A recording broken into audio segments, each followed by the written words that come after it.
In 2012, something changed.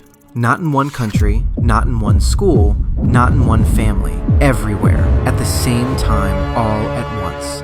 And we are only now beginning to understand what happened. After more than a decade of stability, the mental health of teenagers plunged in the early 2010s. Rates of depression rose by 134%. Anxiety rose by 106%. Self-harm rose sharply. Suicide became the second leading cause of death for young people under 24 in the United States. 20% of 12 to 17-year-olds had at least one major depressive episode. The CDC called the findings devastating. This was not a blip.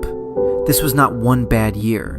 This happened in country after country after country at the same time.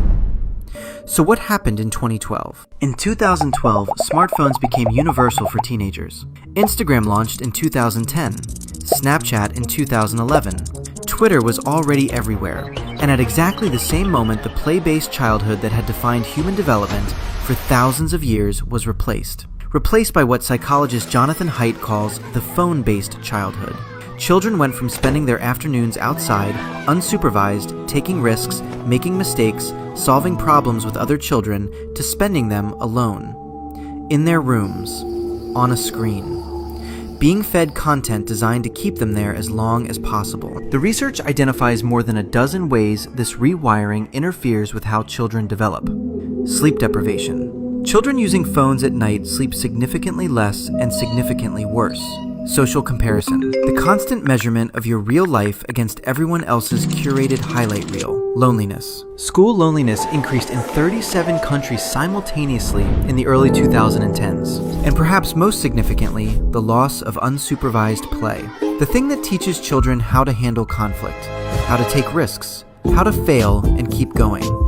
A generation that never learned those things arrived at adulthood without the tools to handle it. Something happened to the mental health of children around the world at the same time that smartphones became universal. And whatever caused it, it has not been fixed. Australia passed a law in 2025 banning children under 16 from social media. The United Kingdom followed. More countries are considering it.